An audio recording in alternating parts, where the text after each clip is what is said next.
नमस्कार, राष्ट्रबोध से मैं पवन केसवानी। भारत संतों का देश है। विवेकानंद के अनुसरण की बात करने वाले 20-20 साल के युवा सैलून में जाकर आईब्रो बनाते हैं, फेशियल करवाते हैं। दिन दिन भर मोबाइल में रहने के बाद हम अपेक्षा करते हैं कि भारत महान है, भारत महान बनेगा। ऐसे में आज जरूरत इस बात की है कि हमें समीक्षा करनी होगी, आत्म आकलन करना होगा, चिंतन करना होगा कि नए भारत की नई तस्वीर किस तरह से उजली हो सकती है। जब हम छोटे थे, स्कूल पढ़ते थे, तब हमारा रिपोर्ट कार्ड जारी होता था। बचपन से ये समझाने की कोशिश की जाती थी कि किए गए कार्यों का आकलन होना चाहिए। आज हम ऐसे एक आकलन का विश्लेषण करेंगे। वो आकलन है छत्तीसगढ़ का, जिसमें विष्णुदेव साय की सरकार को बने 1 साल होने जा रहे हैं और सत्ताधारी पार्टी यानी भारतीय जनता पार्टी के राष्ट्रीय अध्यक्ष जेपी नड्डा आने वाली 13 दिसंबर को सरकार का रिपोर्ट कार्ड प्रस्तुत करेंगे।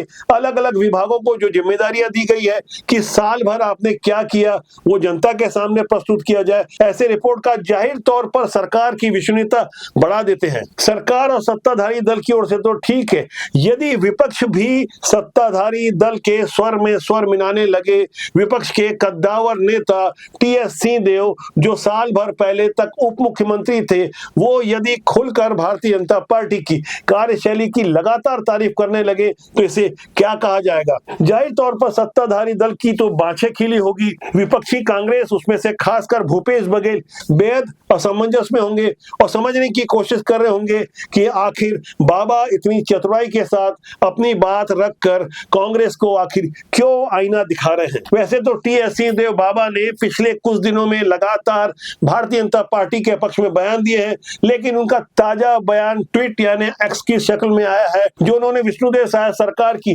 खुलकर तारीफ करते हुए रायपुर के मेकाहारा हॉस्पिटल में 700 नए बेड बनाने की तारीफ की है। दरअसल बाबा को यह तारीफ इसलिए भी करनी पड़ी क्योंकि पूर्ववर्ती भूपेश बघेल सरकार में लगातार घोषणाएं हो रही थी, काम नहीं हो रहा था। अब जब टेंडर जारी हो गया है तो ये ट्वीट सामने आया है, जिसमें साफ तौर पर टीएस सिंहदेव ने विष्णुदेव साय सरकार की तारीफ की है, खुलकर तारीफ की है, दलगत भावना से ऊपर उठकर तारीफ करने की बात लिखी है। इस पर सत्ताधारी दल की ओर से मुख्यमंत्री विष्णुदेव साय ने भूपेश बघेल उनकी पुरानी सरकार को आईना दिखाने में देरी नहीं की, उनकी दुखती रग पर हाथ रख दिया और ये बता दिया कि उनके कार्यकाल में टीएस सिंहदेव की क्या हैसियत थी। वो भी स्वास्थ्य मंत्री थे, लेकिन उनका कार्यकाल कैसे रहा वो पूरा प्रदेश जानता है, मैं उसको नहीं कहना चाहूँगा।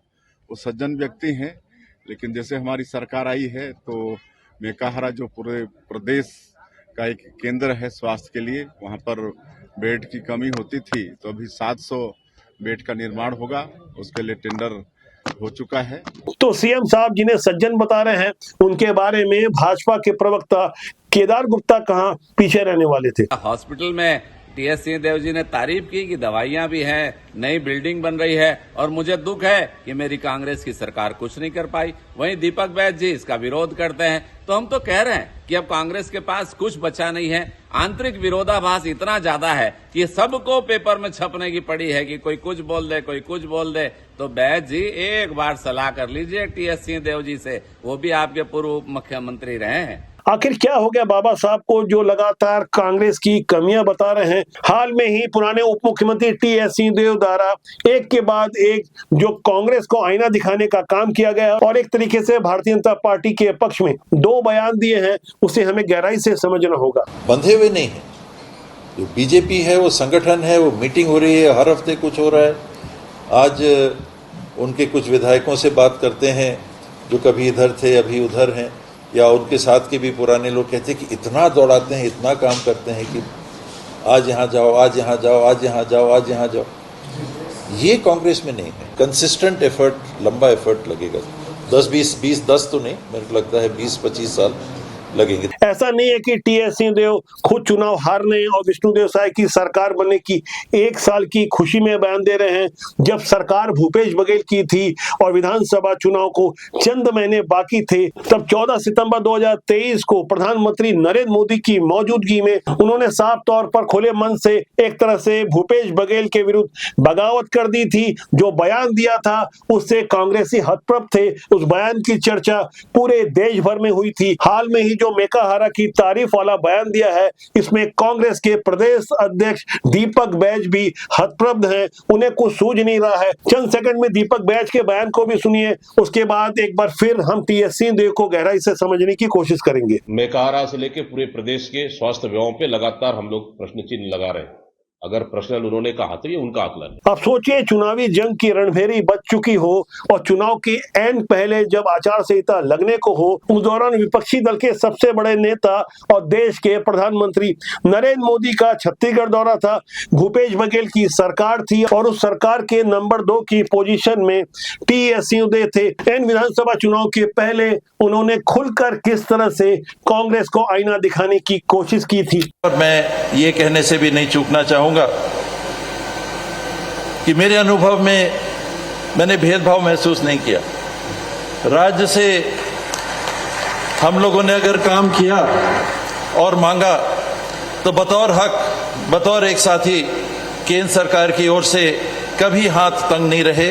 यानी कांग्रेस जिस वक्त पूरे देश में घूम घूम कर इस बात का ढिंडोरा पीट रही थी कि जहां जहां कांग्रेस की सरकार है वहां मोदी सरकार पक्षपात कर रही है, लेकिन टीएस सिंहदेव ने जैसे कि साफ तौर पर कहा कि मोदी सरकार का दिल बहुत बड़ा है, किसी तरह का पक्षपात नहीं हो रहा है। बाबा साहब का बयान ऐसे समय में आया था जब उसके चंद रोज पहले ही गृह मंत्री अमित शाह रायपुर आए थे और दीनदयाल ऑडिटोरियम में साफ तौर पर भूपेश बघेल उनकी सरकार के विरुद्ध आरोप पत्र जारी किए थे। ये वो दौर था जहां भूपेश बघेल खुद घपले घोटाले के आरोपी थे, उनकी उपसचिव जेल में थी, उनके अधिकारी जेल में थे, सीजीपीएससी का घोटाला सामने आ चुका था, कोयला घोटाला सामने आ चुका था, गोबर घोटाला सामने आ चुका था, महादेव सट्टा वाले मामले में सरकार की खूब बदनामी हो रही थी, शराब वाले मामले में तो हद ही हो गई थी। ऐसे तमाम आरोपों के बीच टीएस सिंहदेव भाजपा सरकार की तारीफ कर रहे थे, केंद्र सरकार की तारीफ कर रहे थे और अपनी ही सरकार को आईना दिखा रहे थे। ऐसे दौर में तमाम एग्जिट पोल और ओपिनियन पोल को धता बताते हुए जनता ने एक बार फिर भारतीय जनता पार्टी की सरकार बना दी। तो ऐसे में सबसे बड़ा प्रश्न यह खड़ा होता है कि एक साल में सरकार ने क्या खोया, क्या पाया, इसका भी आकलन जरूरी है। छत्तीसगढ़ सरकार के राजस्व का एक बहुत बड़ा माध्यम शराब है। शराब को लेकर पुरानी सरकार ने जो कुछ किया उससे सबक लेकर अब जब पारदर्शिता दिखाई जा रही है तो दावा किया जा रहा है कि पहले जहां 8,500 करोड़ की रेवेन्यू या राजस्व ही मिलता था, अब बदले हुए हालात में 11,000 करोड़ का लक्ष्य रखा गया है। मौजूदा वित्तीय वर्ष के समाप्त होने अभी करीब 4 महीने का समय बाकी है और अभी तक 6,000 करोड़ की रेवेन्यू प्राप्त हुई है। ऐसे में यह समझना होगा कि आने वाले दिनों में न्यू ईयर, क्रिसमस के अलावा होली जैसे बड़े त्योहार हैं, क्या 11,000 करोड़ की राजस्व की प्राप्ति का लक्ष्य मिल जाएगा, ये तो आने वाला समय बताएगा। लेकिन मौजूदा दौर में शराब की बोतलों में लगने वाले होलोग्राम के लिए एक बड़ी व्यवस्था की गई है। नई सरकार द्वारा होलोग्राम वहां छपवाया जा रहा है जहां से भारत की मुद्रा या नोट छपते हैं, यानी कुल मिलाकर सुरक्षा मानकों का बहुत तगड़ा प्रबंध किया गया है। जबकि इससे पहले जो खेला होता था उसे भी हमें गहराई से समझना होगा कि किस तरह से 12 करोड़ नकली होलोग्राम के माध्यम से 40 लाख शराब की पेटियों की सप्लाई की गई, नकली और अवैध शराब दी गई, जिससे 1660 करोड़ रुपए का रेवेन्यू अकेले होलोग्राम के घपले घोटाले से सामने आया। कुल मिलाकर जब जनता को भी ये समझ में आ गया कि करीब 2,500 करोड़ रुपए का बंदरबाट ट्रिपल ए के फॉर्मूले से हुआ। ट्रिपल ए का पहला ए है अनवर ढेबर, दूसरा है अनिल टूटेजा, तीसरा है अरुणपति त्रिपाठी। यही वो मास्टरमाइंड थे जो सरकार की शराब नीति को चला रहे थे। बिना भूपेश बघेल की सहमति से ऐसा हो रहा होगा, यह तो सोचना भी अजीब सा लगता है। लेकिन अदालतों को और जांच एजेंसियों को पक्के सबूत चाहिए। पूरी दुनिया को पता है, आम जनता को भी पता है कि इसमें भूपेश बघेल की कैसी सहभागिता हो सकती है। लेकिन जब तक भूपेश बघेल जेल के अंदर नहीं जाते, गिरफ्तार नहीं होते, तब तक एक वाजिब सा प्रश्न उठता रहेगा कि यदि इतने सारे आरोप हैं तो उनकी गिरफ्तारी क्यों नहीं हो रही है। इसका भी उत्तर बहुत जल्दी मिलने वाला है। आप सोचिए, हमारे देश में सनातन मान्यताओं के अनुसार गंगा जल की कितनी बड़ी महत्ता है।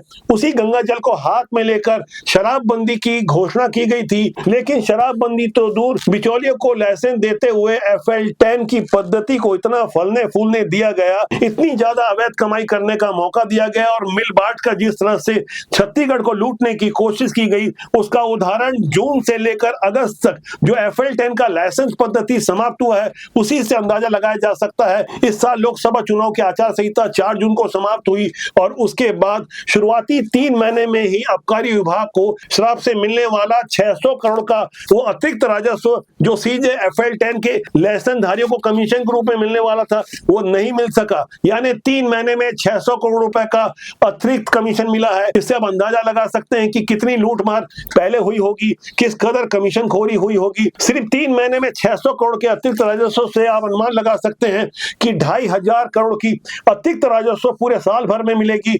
इस तरह से 11,000 करोड़ का राजस्व यदि छत्तीसगढ़ शासन को जनता के हित में मिल जाता है और उस अतिरिक्त राजस्व से जनता की भलाई के लिए कुछ बेहतर काम हो सकता है, रोजगार के नए साधन उपलब्ध कराए जा सकते हैं, तो इससे बेहतर कुछ नहीं हो सकता।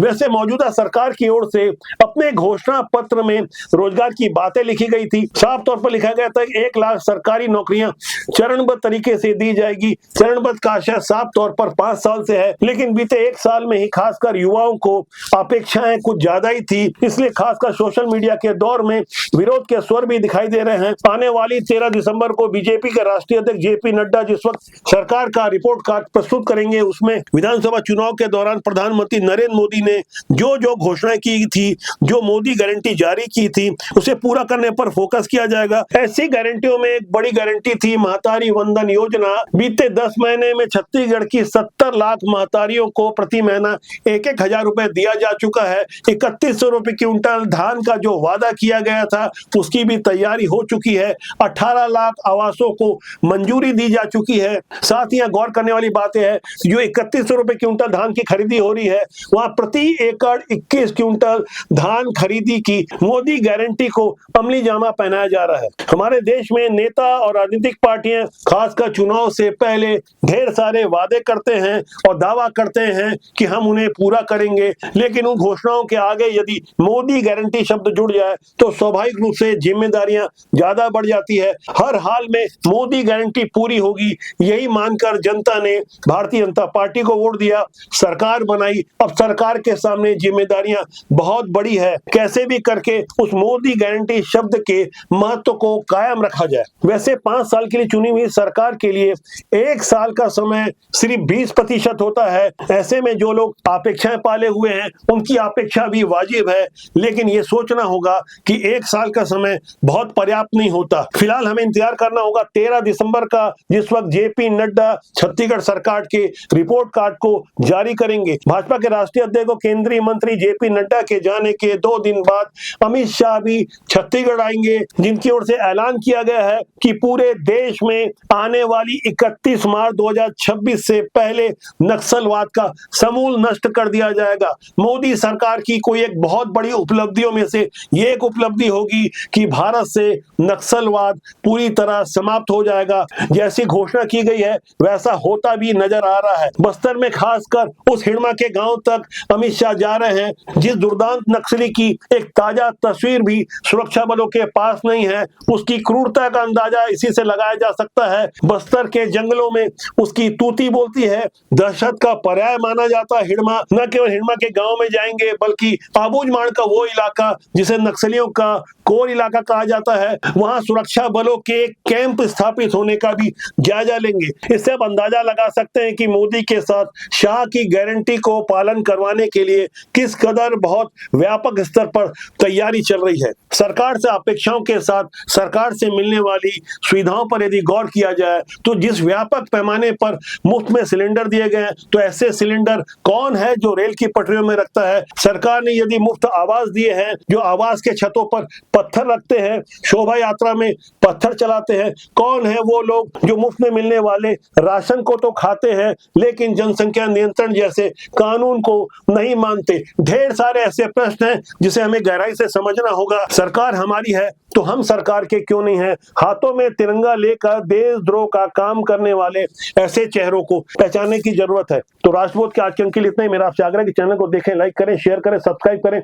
बहुत जल्दी मेरी आपसे मुलाकात होगी। जाते जाते फिर एक बार मेरा आपसे आग्रह है कि अच्छे लोगों को राजनीति से जोड़ें, जिससे देश और समाज का भला होगा। राजनीति बुरी नहीं होती, उसमें काम करने लोग अच्छे या बुरे होते हैं। नमस्कार।